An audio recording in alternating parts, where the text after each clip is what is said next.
ನಾವು ಮೆಟ್ರೋದಲ್ಲಿ ಬಂದಿದೀವಿ. ಇವ್ರನ್ನ ಮೆಟ್ರೋದೊಳಗೆ ಬಿಡ್ತಿಲ್ಲ, ಯಾಕಂದ್ರೆ ಇವ್ರದ್ದು ಡ್ರೆಸ್ ಗಲೀಜಿದೆ ಅಂತ.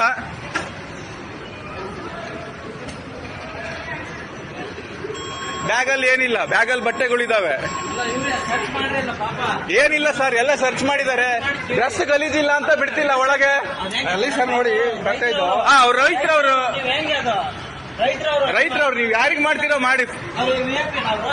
ಅಲ್ಲ, ಇದು ಬೇರೆಯವ್ರಿಗೆ ಅಸಹ್ಯ ಆಗುತ್ತಂತೆ. ಅಲ್ಲ, ಬೇರೆ ಇದು VIP ಟ್ರಾನ್ಸ್ಪೋರ್ಟ್ ಇದು. ಅವ್ರ ಟಿಕೆಟ್ ಇದೆ, ಎಲ್ಲ ಇದೆ ಅವ್ರದ್ದು. ಅವ್ರನ್ನ ಯಾಕೆ ಒಳಗ್ ಬಿಡಲ್ಲ?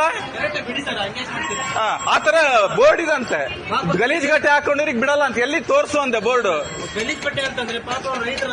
ದುಡ್ಡಿಲ್ಲ, ಹಾಕೊಂಡಿದಾರ ಅವರು.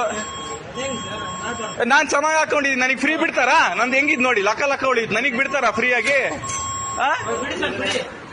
ಅವ್ರ ಹತ್ರ ಏನಾರ ನೋಡಿ ಸರ್, ರಿಕ್ವೆಸ್ಟ್ ಮಾಡ್ಕೊಳ್ತೇನೆ ನಿಮ್ಮ ಹತ್ರ. ಅವ್ರ ಹತ್ರ ಏನಾರ ಇದ್ರೆ ನೀವು